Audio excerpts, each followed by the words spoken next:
आपके इस घोषणा पत्र को प्रधानमंत्री ने कहा है कांग्रेस का जो घोषणा पत्र है वो मुस्लिम लीग का घोषणा पत्र है, जैसे मुस्लिम लीग बनाती थी, जो बचा हुआ था, ये तमाम बातें। एक सेकंड, हमारे घोषणा पत्र में कहा 1 लाख वेतन हर शिक्षित युवा की पहली नौकरी पक्की। इसमें मुस्लिम लीग कहाँ से आई?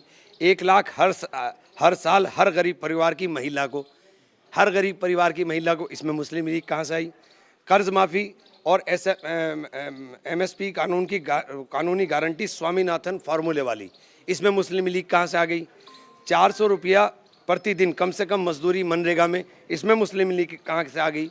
और जनसंख्या गिनती करो, जनसंख्या जो आर्थिक रूप से पिछड़े हुए लोग हैं, OBC हैं, SC समाज के लोग हैं, उन लोगों की गिनती करके सामाजिक व आर्थिक समानता के लिए हर व्यक्ति हर वर्ग की गिनती, जो सामाजिक रूप से और आर्थिक रूप से पिछड़े हुए लोग हैं उनकी गिनती कर करके तभी तो हम दे पाएंगे। इसमें मुस्लिम लीग कहाँ से आ गई? मुझे बताइए। इसके अंदर मुस्लिम लीग अगर कहीं से आई हो तो मैं अभी चुनाव छोड़ दूंगा।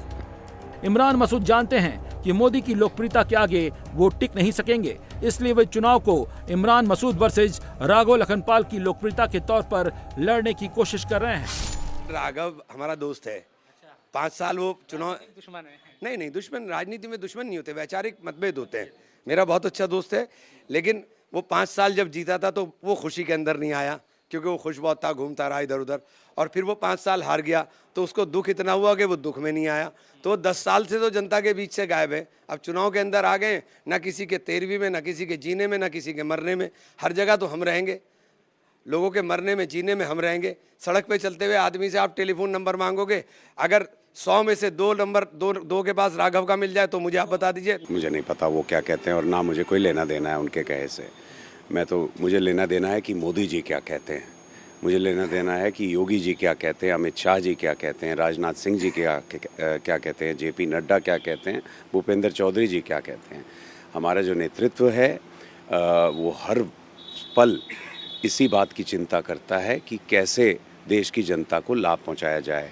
आज हम सत्ता में हैं तो उस सत्ता का लाभ आम जनमानस तक पहुंचे, इस पर हमारा फोकस रहता है। और राजनीतिक दलों के लोग अपने राजनीतिक पापड़ सेकना चाहते हैं इस चुनावी दंगल में, तो वो उनकी मानसिकता है। सहारनपुर सीट पर 2019 में बसपा के फजलुर रहमान ने जीत दर्ज की थी। इस बार पार्टी ने टिकट बदलकर माजिद अली को मैदान में उतारा है, जो नए समीकरण तैयार कर रहे हैं, इमरान मसूद की टेंशन को बढ़ा रहे हैं। बसपा की नजर 6.5 लाख मुसलमान वोट पर है, 3.5 लाख दलित वोट पर है, और इसी वोट पर इमरान मसूद की भी निगाह टिकी है। बीजेपी का फोकस 1.5 लाख राजपूत, 1.25 लाख सैनी, 1.25 लाख गुर्जर, 1 लाख जाट और 1.5 लाख ब्राह्मण वैश्य वोटर्स पर है। साथ ही दलित वोटों की हिस्सेदारी में भी राघव लखनपाल ज्यादा पीछे नहीं है। देखिए, बसपा फाइट में ही नहीं है, बसपा फाइट में नहीं है, क्योंकि लड़ाई इस बार बिल्कुल अलग है। इस बार लड़ाई देश के संविधान को बचाने की है, और संविधान को बचाने की इस लड़ाई के अंदर दलित, जो बसपा आधार जिसको मानती थी, दलित ही बहुत भारी तादाद में मेरे साथ है। तो हमारे पास सभी जातियों का, सभी धर्म के लोगों का समर्थन है। सब लोग मुझे सपोर्ट कर रहे हैं, और सब लोग जानते हैं कि इमरान हार कर भी मैदान नहीं छोड़ता और ये जीत कर भी दिखाई नहीं देते।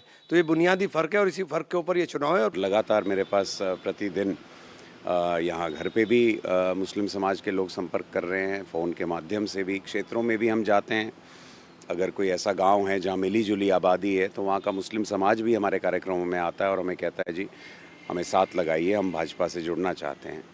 तो सबका, इसीलिए तो कह रहा हूँ ना, सबका साथ सबका विकास, इसीलिए सबका समर्थन भी मिलेगा। कांग्रेस और बसपा में आपस में चुनाव है, वो दोनों, उनकी प्रतिस्पर्धा है कि दूसरे या तीसरे पे कौन रहेगा। बीजेपी बहुत आगे है इस चुनाव में।